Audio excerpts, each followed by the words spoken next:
The biggest hurdle we have right now is having serious conversations with our clients about where the value of your property lies, the value of your property in this current market. So if people are still looking at what their house is worth in late 2021, 2022, and trying to price your property at that, you'll never sell.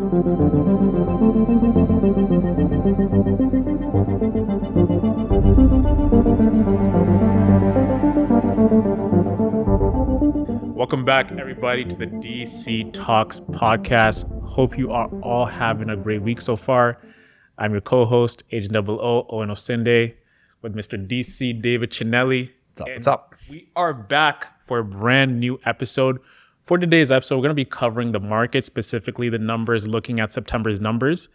Just to give you a little bit of some insight, there's been a lot of great things going on in the market. Diving a lot of green shoots, changing dynamics, and a lot of potential window of opportunity. Let's hit the three big numbers that define September 2025. Sales are up, 5,592 homes sold. That's an 8.5 increase from last September. So people are buying again. Listings are way up, 29,394 active listings, a massive 8.9%, which means more choice for buyers than a year ago. And prices are down. The average price settled at 1.5, down 4.7. Close to 1.6. 1.06. Exactly. Yeah. Down 4.7 year over year. Exactly. So let's cover the why behind the headlines. So what's driving these sales up, prices down phenomenon? So there's two things. The Bank of Canada rate cut. So the September cut was a psychological and financial trigger. It gave buyers a dose of confidence and crucially more affordable monthly payments. And then number two, we're looking at the power of choice. So with nearly 19% more homes to look at, buyers are no longer in bidding wars by default. They can be picky, they can take their time, and this choice is applying downward pressure on prices. So yeah, almost all homes are selling below asking, right? So it's something like 98 or something percent. I forget what it was. There was an article about that too. Yeah. So from your perspective, DC, what are you seeing on the market right now? Because you're the boots on the ground right now and really seeing the GTA. Yeah, thanks. Give us a better picture. There was a huge resurgence. Like a lot more buyers came to the market after that interest rate announcement. So there was a little bit of a lull in the market, which we knew it always happens, guys. We always say July and August get slow. And the first couple of weeks of September is notoriously slow because kids are going back to school, people getting back into the routines. That's normal. But also if you couple that with an interest rate cut, people are waiting to see what happened with that cut. And we saw prices surge after that too. One particular area, I have a listing coming up. We're in Etobicoke and we were monitoring the numbers. And the great thing about, we have this new habitat system here with the Toronto Toronto Regional Real Estate Board, and which gives us their stats, like what were the past history. This is where we get all these numbers from. In that particular area, a week after that interest rate announcement, prices jumped from detached homes by $100,000. $100,000, it jumped. It was just hovering above the 1.55 mark for detached homes in that area. And here in Etobicoke, it went up to 1.65, like instantly. And we're noticing that and that's kind of carrying it through. I did read an article that we are still starting off to one of the slower Octobers we've ever had. Again, still takes people a little bit of time to wrap their heads around. We are seeing more activity than we've seen before, but not to the activity we've seen in the past. So it all depends on how you're looking at things. Are you looking at things like the way it was this past year? Remember, this is the slowest market we've ever had per capita. Per capita in the last how many years you said? I think since the inception of the MLS, I think it was like early 1990s, 80s, something like that too. It's been that. If you look at intrinsic number, just the actual number itself, it's the slowest market we've had in 30 years. But per capita, it's the slowest market we've ever had. So that means you divide the population by the amount of sales, and that gives you the amount of sales we've had per capita. And it's slow. And a lot of people are still waiting to see what happens. We still have buyers that are sitting on the sidelines and they're wondering, well, what's the bottom, right? And especially in the condo segment, I get that. The condo segment is what is driving a lot of these decreases in price. We are seeing homes, like if I'm looking here in the GTA, for example, I'm just going to blow up this. And I sent this to you earlier, Owen. These great stats provided from us from Royal LePage Signature. Shout out to Jeff. Shout out to Jeff. Yeah. Jeff Slidham. Thanks, Jeff. So the average sale price, we have a condo corner. The average sale price in all of the GTA is $655,000 for September. That is down 4% compared to last year. But if you look way back, if like example in 2022, the average sale price was $730,000 for condos. condo, and now it's 600. Yeah, 655,000. That's almost $100,000 drop. What's the average square footage of these properties? That Well, it could be anything. So remember, you had to come. It could be all the way from a studio up to 3-4 bedrooms. They're just, as long as it's a condo apartment, it's getting captured in the GTA. But you look at the number of sales too. Like this number of sales is actually pretty good. We're up 9.5%. And why is that? So you got to look at the whole picture. Sales are down. What does that mean? Buyers are coming out. Right? There's more inventory. So more inventory means the demand is still there. So if the demand stays constant, more inventory means the prices have dropped, and that's what's happening. If you look, we had 1,437 sales, right? The last 3 years, we averaged 1,300 sales, all 3 years, 1,312 in last year, 1,307, 2023, and 1,317 in 2022. So that tells you right there, like people are still buying. When people ask me, how's the market? I say, it's different. What market are you talking about? Like, what area are you talking about? What type of home? I was at an open house. We were at 30 Legion this past weekend, and it's a beautiful executive townhome we're selling, right? And the price is actually lower than it should be. Like we're at 1.7 right now. A couple of years ago, it would have been 1.9, almost $2 million. This house is gorgeous. And when I was walking, some of the patrons that were walking through, the open house guests came through, and one person asked, goes, how are you finding the market as they're putting on their shoes? And I said that, I'm like, which market are you talking about? Are you talking about Toronto? Are you talking about Brampton? Are you talking about, like, because there's micro markets. And it's like, and then within the micro market, there's other micro markets. So you can look at Peel and then versus Toronto. Then you go say you want Peel. I'm like, are you talking Mississauga, Brampton? Okay, Mississauga is acting different than Brampton. Oh, then condos are acting different than semi-detached as opposed to detached. So it depends on what market you're talking about. So that's why when we present numbers to you, we're always telling you, listen, talk to us, because we can only give you in a 90-second reel, which I do for my market update, the general sense is what's happening, give you a kind of feel. But literally, yeah, there are areas like, there's areas in Ajax, which I know Isaac does pictures and stuff on videos a lot of times out in the East End. There are areas up there that are doing very well. Houses are selling very quickly and they're selling for a good price. And then you got areas like the one house I sold in Brampton, we couldn't give it away. Like kept dropping the price. It depends on the market. So when you're looking, because when we talk about the market, we tend to focus on the GTA, right? The surrounding areas of the GTA. But these are the markets. When you look at compared to the GTA, which one is succeeding the most in terms of people are actively buying there? You're seeing a lot more traction. People are making. I still find Toronto is a great market. Yeah. But yeah, you're looking like some areas that we're saying in York Region are still doing all right. Like I always find Valor Village does very well in Woodbridge. My buddy called me, his mom passed away. We were pricing out his home and he was like, well, I see more signs here than ever. But I'm like, it's still active. So again, there's certain parts, but I find the idea though, Owen, is like, you can sell a house in every area, right? There's always going to be signs up in an area, but it all depends on what your realtor and you have come up as a sale price. And I was saying, we were talking this offline. The biggest hurdle we have right now is having serious conversations with our clients about where the value of your property lies. The value of your property in this current market.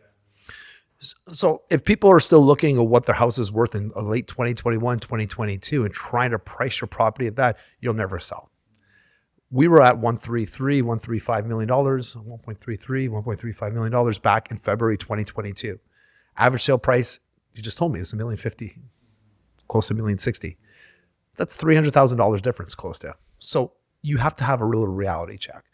And I'm finding that's not happening with some of these clients that are sitting on the market, right? So houses that are priced correctly are still selling. So even if it's a shitty market, Owen, and if you've priced your house correctly, still 31% of homes are selling fast within the first couple of weeks. 31%. Do you know how many of the percentages of them have to be relisted? If you come into the market at a high price, guess what you're going to have to do? There's two things that'll happen. Relist it or take it out of the market? Relist it at a lower price. A lower price, or it could expire. What does it mean, expire? Expire means that so you sign a contract for 3 months in the contract with a realtor. say 3 months. I've seen one for 8 months, whatever it is.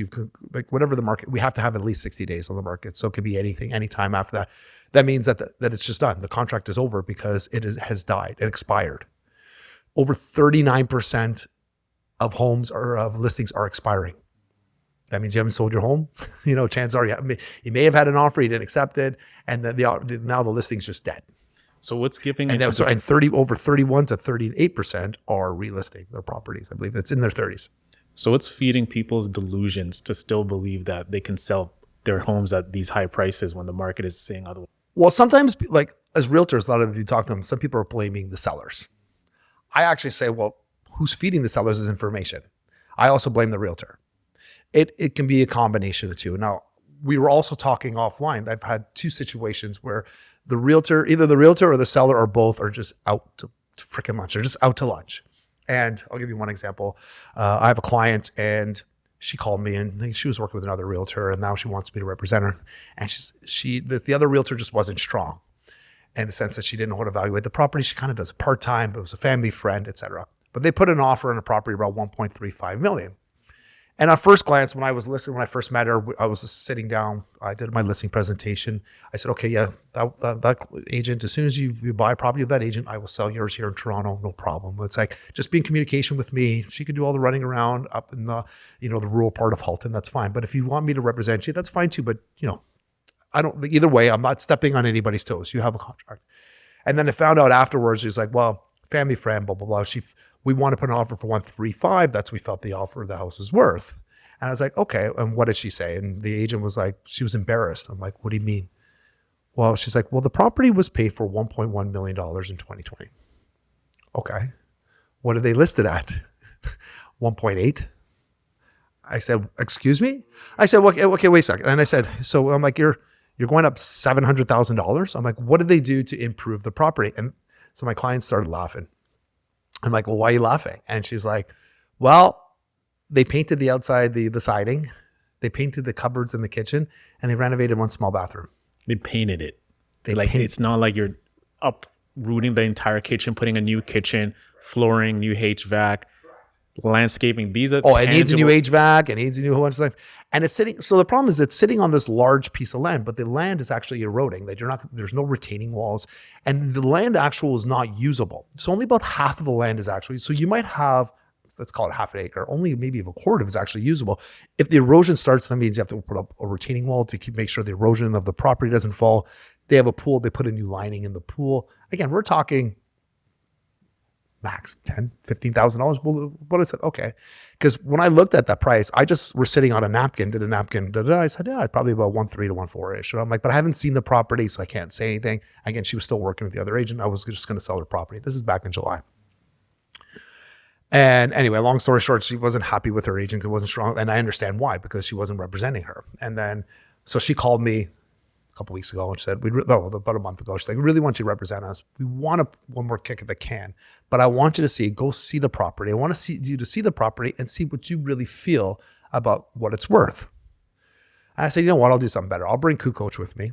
So Chris works with me as well. He's been on the show before. So Chris Coach, we both have been in the industry for about 10 years. Top guy. He's actually in the office today too. And we're like, okay.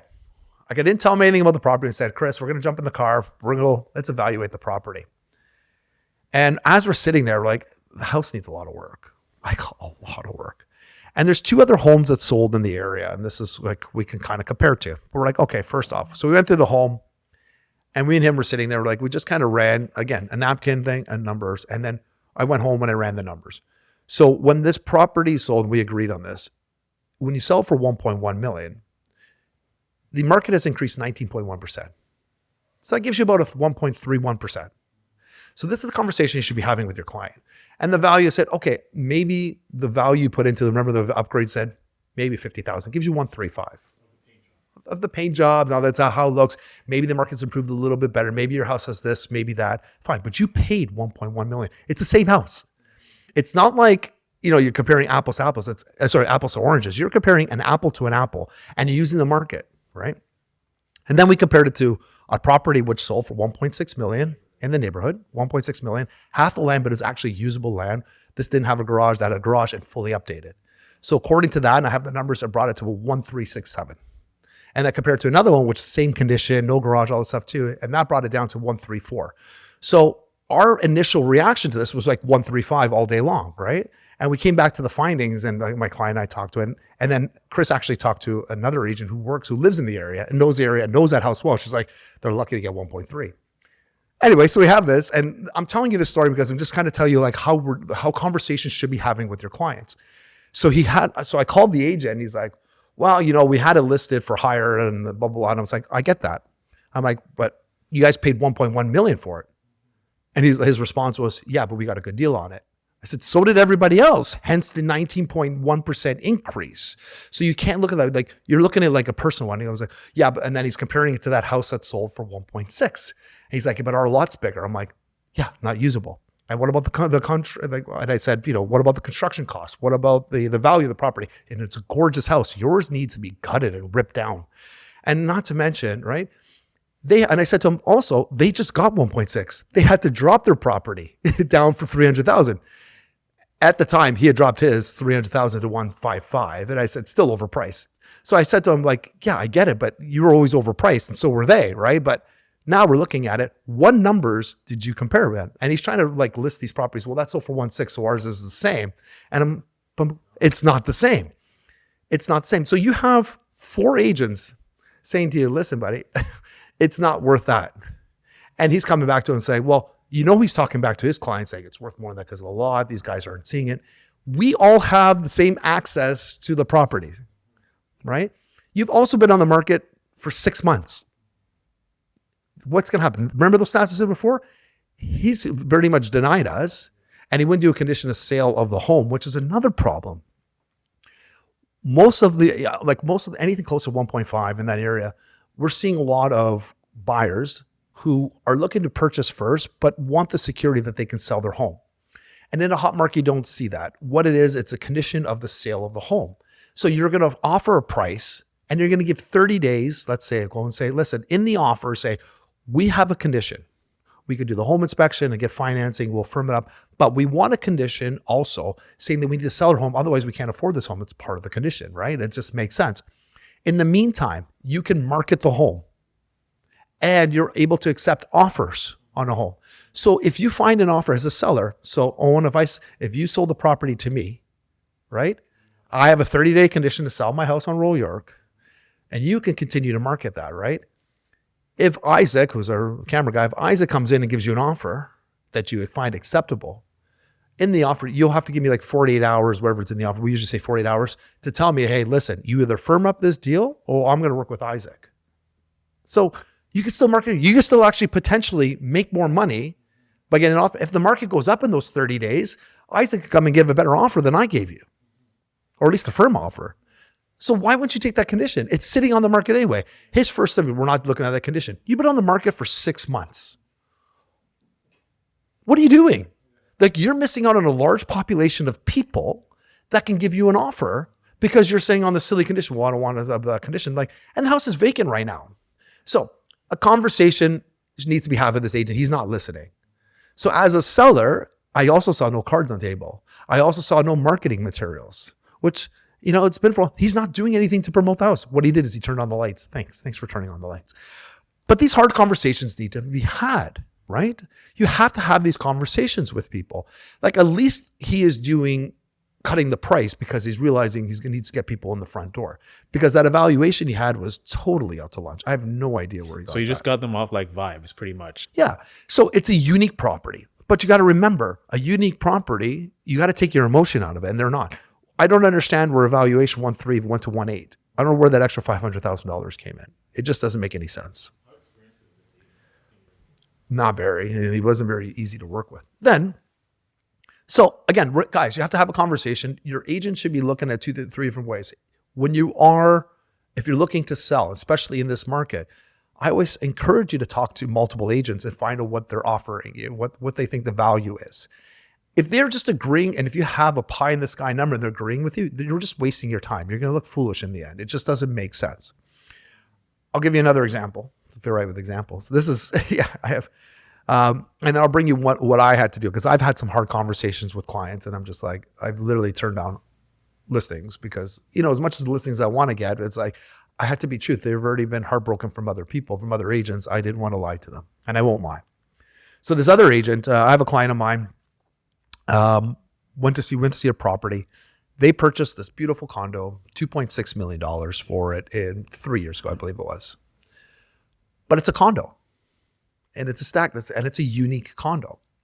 And when we were running our numbers, the best this thing, again, run our numbers because it's a unique property. What I've done is I ran the numbers of all like large condos in the area that in Toronto that are right on the waterfront. So large, more expensive condos. What's the average price of when they purchased to what it is today? Based on those statistics, it should have been maybe at best 2.3 million. They were listed for 2.75. And again, I talked to the agent and I was like, hey, so it's been on the market since March, and we put the offer in the summertime. We gave it a low ball offer though, but it was in the low 2 millions. But anyway, it was a conversation started to see where they're at. Again, guys, I encourage you guys too. Like in this market, you can lowball. Like there should be no emotions. Like you just whatever. Like if you like a property, put an offer in. You're not going to offend. Fuck the excuse my language about offending people in this market. You want the house. You never know. It's straight business. Let's see where you're at, right? Maybe there's something else. Maybe that lower offer might work if you give them a quick closing and no conditions. You never know what the seller is willing to accept at this point. Just put an offer in. You don't know what they're going through. Exactly. How much they want to get rid of the property. So we put an offer in. And again, so she calls me. She's like, well, they've put in so much work. They put in $60,000 worth of work. And I'm like, well, what they put in was actually unusable. Like they put in cabinets where nobody wanted cabinets. It's an older couple, so they wanted more storage. And they put in things which my client's going to rip out anyway. It wasn't actually added. There was no value add, but they paid 2.6. So where's your $150,000 evaluation when the market's decreased? And again, another tail sign is like sign of her not knowing like what she's doing. She's trying to tell me, oh, we might have another offer coming in. Bullshit, that never happened. And there's been no activity on the property. We haven't offered in the property in over 2-3 months. She hasn't changed her price, which tells you like the first thing she says to me is when you're talking with this client, as this other agent, it's all about her. I sell in this area. I know this area so well. This market's gone up. I'm like, so you're trying to tell me in all of C1 condos, which is downtown core, all properties that are more than 2 bedrooms have all decreased, I think it was like 7 or 8%, but just your condo has gone up by 3%, whatever it is. I'm like, just because yours is that unique. Yes, there's nothing like this condo. Like she does something special to get the houses off the market that quick. Yeah, and she only has a couple. She only has like the one listing. If she was so great, why does she only have one listing? But my point was like, you're not having the right conversations with your clients, right? Like we gave you an offer. When they signed back, they only knocked off like $25,000. We started off like $500,000 less than the asking or $600,000 asking. And she's like, well, this might not work. I'm like, well, yeah, unless you come down to like reality. I'm like, do you want me to run your numbers? That happened with the other agent too. He was saying to me, he's like, well, why don't you send me an email with your evaluation and then I'll have a conversation. I'm like, you want me to do my work for you? Yeah. That means he doesn't know what he's doing. No, I started laughing at that. And my client was like, tell him to go F off. And she was such a firecracker. She was awesome. But this client too, the other one too, he's like, so I looked today and I looked at him like, these poor clients got suckered into an agreement with this agent who says that she knows and sells all this stuff too for like 8 months. Like they have this poor agent for the end of this year. So either they're not serious about selling or maybe they're just like, I don't know, blinded by the fact that who she is and they're listening, gobbling up everything she says. Yeah. But listen, dude, I'm like, there are properties selling and this is over 2 million. There are properties selling over $2 million. They're taking some while, but they're not taking 6-7 months, especially with no price reductions. So unfortunately, price reductions is a part of the natural scope of our landscape right now in real estate, especially for high price ticket items. Properties are changing, especially condos.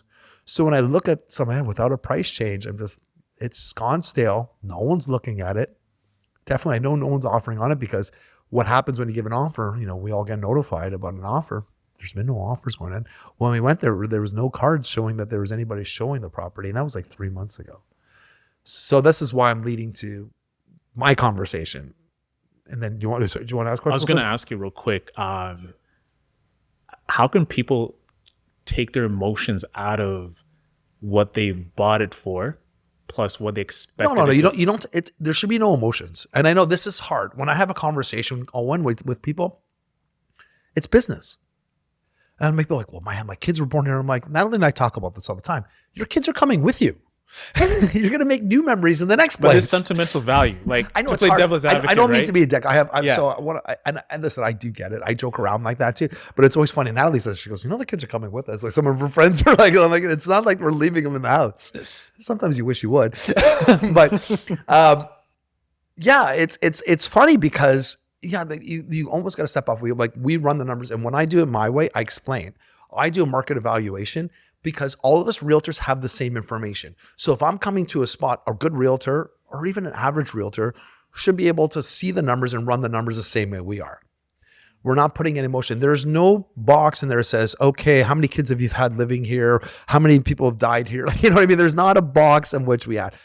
All it is, we bring it down to brass knuckles, right? If you're selling a home, what's the size of the lot? The square footage, the width means more than the length, because width you can put in 2 houses potentially, so it matters. And then it also matters this whole square footage of the property, because that's the size of the property you can build on there. How many bathrooms does it have? We'll give you an evaluation between $20,000 to $25,000, so you don't have to do the work on the bathrooms.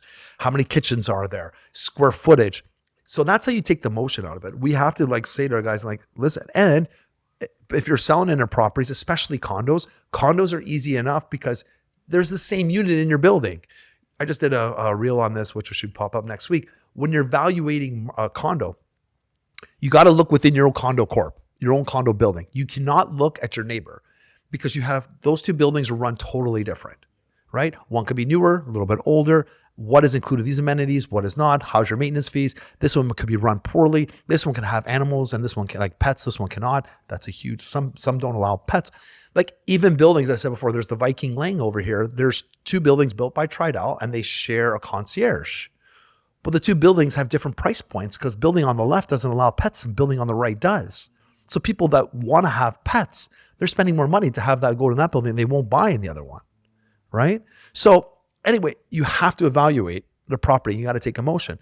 So I went to see this listing presentation, and I had a listing presentation last week, and the good thing for me, there was 3 units in the property. There was theirs, which was previously listed by a family member who priced it incorrectly. And I said, listen, it's priced incorrectly. How long are you on the market? I saw you dropped. They've been on the market for 6 months, had 1 showing. I'm like, yeah, you were priced. And the price, how he had priced it was incorrect. She wanted $650. Well, he listed at $650,888. I'm saying you can't do that. You should have listed at $649,900 or even $650, because when people are doing their searches or realtors doing the searches at $650 is their cutoff, you're missing anybody who's going to pay $650 or less by adding $888, because that is a natural sign off. That's why we listed just below. If you list a property for 1.5 to 149,999, even if it's $1 less, even to the point, did you know that anything over $1.5 million, you pay 1.5 and over, you have to put 20% down. But if you purchase a property for $1,499,999, you could put 10% down. You know what I mean? The numbers matter. So I said, so he made a mistake right there. But also, your neighbor, which is 100 square feet bigger than yours, is listed for $618,000, right? And they just got an offer. So we're going to monitor that one. That is going to set the precedent. The good news was there was a 1-bedroom plus den listed for $625,000, which was smaller than the guy's out to lunch too. He hasn't changed his price. So I'm like, let's not be that guy. Let's follow the lead of the smart guy who listed a nice property. They relisted the property at a good price. Well, unfortunately, they sold for $600,000, and my client wanted to get over $600,000. I said, unfortunately, yours is smaller. Even if it's apples to apples, you're smaller. The best you can get is probably $575,000, $585,000. Well, we can't do that. And I'm like, because then we can't move on to the next property. Then you have to wait. Honestly, if the market conditions improve, because the fundamentals of the property, they're very similar. It's not like you can go and rip out a kitchen, then you're like, well, you're spending all this money on a kitchen and then you're not going to get that value back. But it wasn't that way. That wasn't the situation. Both of them were pretty much on par from the finishes, but the size mattered. Over 100 square feet, why would somebody pay over $600,000 for a property which is smaller when this one just sold?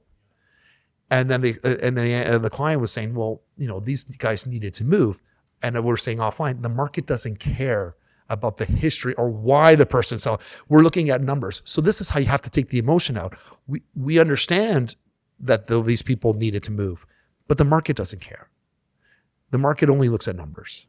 And what we're looking now, that's why I say like the average sale prices and stuff too. Like, again, you got to look at your numbers. So the market is changing daily. And if you're looking at an agent, we have the ability now to give you almost up-to-date numbers. If your agent is just going with you because of your emotion, you're going to have some heartache. Because if you go onto the market, too high, you're going to have no showings. You're going to have to drop the price eventually, or it's going to sit in there with no showings. If you start to drop the price, people are going to think, how many times are you going to start to drop it? And a lot of times, if you actually get an offer, it's going to be less than if you went to the market at the right price. So you're just setting you up for a world of hurt in this buyer's market, right? It just doesn't happen. Second thing is they have to set expectations. I've literally walked away from properties and just like, because I'm in the market of selling homes, not in the market of listing homes. There's a difference. People like, some big names, like they can list, like Frank Leo does all the time. He lists properties over value all the time. Like, no offense, Frank, like, he's got a big team. Like, exactly. It's brand recognition. It's like, listen, they have a ton of listings. Great. I've seen before, I've been in competition. They've listed prices. I'm not saying Frank personally, but some of his agents I've seen before list properties way above asking because they just wanted the listing. Well, and then they end up not selling. Like I have a personal story on that too. I'm just using him as an example. It doesn't always do that. I'm not saying he always does that. I'm just using this one example. Because he's recognizable. Right, exactly. If people recognize it, I can tell you the property was over. If you ever want to DM me, I'll tell you the property, or I'll tell you the whole history. So this is just one situation. I'm just using him as a one situation. It wasn't Frank. Frank's actually lovely to deal with. He's actually knows his market. He prices properties actually correctly. But sometimes when you have a large team, they don't always do that. They just want to get like a listing. And that happens, right? So be careful who's listing your property. Right? If they're just agreeing with your selling price, I put that out front in my listing package. If somebody, that's the number 2 problem you have. If an agent is just agreeing with your selling price without running numbers, it's a red flag. It's a red flag. It's a huge red flag. Is there a chance of you selling that property, when you run the numbers and it's way less than what you're listing it for? Have you seen properties sell for that? Let's say the $700,000 over asking. It's just, if it does sell, you're saying that's just a lucky. Yeah. Oh, yeah. That's all luck. We had an offer the other day with the clients in Mississauga. We ran the numbers. I'm like, this house is like 135, maybe 145 tops, right? And we were in an offer situation. We gave, we have our offer in the 1.3s, and somebody paid 152 for it. And we're like, let them have it. Like, listen, let them have it. Like, they overpaid. People overpay all the time, especially when it gets to the bidding war. So also we're seeing in this market, this is not uncommon. A house gets delisted, gets repriced, right? It's been on the market for a bit. After 10 days, we gave an offer. So what happens, a good agent, what they'll do is we use Broker Bay. We basically let everybody know through email and said, hey, an offer has been registered. If your clients are interested in this property, now's the time where you might not have an opportunity. We all do it, or at least you're supposed to do it. I've heard some agents not doing it. That's a big, big no-no. And we're under $1 million. This house is worth over $1 million, but we had talked to the agent before. I said, listen, we can't do that. She goes, come and see it. It's been sitting on the market for since March. We had an offer fall through. My clients are willing to work with you. Let's get it done. Well, that other client all of a sudden came out of the woodwork, and then we're in a multiple offer situation. I don't know what the number is, but I have a feeling they paid over $1 million for it. And it's like, good on them. Their agent did the right thing. It was worth over $1 million. We almost stole it for $960. It was one of those, it happens, but we tried. We knew that we probably, it's worth more. So if we get it for this, we'll be happy. I needed some work and stuff too. But anyway, at the end of the day, that can happen too. A house on a market could get multiple offers, even if it's been on the market since March and they've had price changes. We've seen that before. So I always have some clients when this happens, they're always skeptical of agents, and they're like, are you sure it's really happening? Are you sure there's another offer? It's kind of hard now. We have an 801 form. It's hard to prove that you didn't get a multiple offers. There's still some agents who try to push that off and say it happens. I've only come across that, I guess, once or twice this year. We have another offer. Bullshit. I know one property, I'm like, we ended up getting a steal on it. I'm like, if you had another offer, how did we get such a steal on it in multiple offer situations? But again, guys, that's what I'm saying. The market it's different, right? You can't just look at stats and say, oh, the market's gone to shit. I'll be honest, this year's like Kukoc and I were talking about it, and we say it, every deal is a hard deal. There's no easy deals. Every deal, like there's some extra like line on it. There's some extra work. Nothing's been easy. Nothing's been smooth. We're working 4 or 5 times harder to get the same results or less, right? And that's just what's happening. He says we work towards wrapping up. Jason Mercer said something interesting from Treb. He says we need 2 more rate cuts, right? So from your conversations with mortgage brokers and clients, how much are their decisions clinging on that? None, eh? No. So the 2 more rate cuts. The 2 more rate cuts is not just for housing. Yeah. It's for people to live. Mm-hmm. You know, I think overall we need some overall relief. And I've said this time and time again, it takes 18 months to 24 months for us to get the real effect of any interest rate cuts. So our first interest rate cut was June of last year. We're starting to see like the movement in prices. It helps with buyer sentiment that the interest rates are getting cut. But in reality, we're not like still affordability is not the best, right? 2 interest rate cuts would be nice, but that's not going to solve everybody's problems. You know, like affordability is still hard. People are still struggling. We have the highest unemployment rate, thanks to the Liberal government. We have the highest, like, what has it been in decades, right? It's been a long time. Yeah, people are looking for jobs, like takes them a year and a half, like trying to find something stable. Yeah, we were just seeing now too, like what I think we're one of the highest taxed countries in the world. We're the slowest growing out of the in GDP and out of all of our colleagues, out of our peers. What is it, the top 12 or whatever they are? We are struggling as Canadians in general. So the interest rate is a sentiment to help, like what he's saying, to help buyers. Because right now, buyer sentiment is low. Buyers' confidence in the market is low. The good news is the underlying basics of the Toronto Real Estate Board, the fundamentals are still sound. And how do we know that?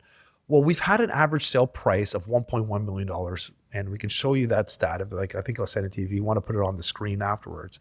And I'll show it to these guys if you want to see it here. But if you could follow since we've had the interest rate increase, that 4%, we've been around 1.1 million hovering, just below over that for the last 3 years.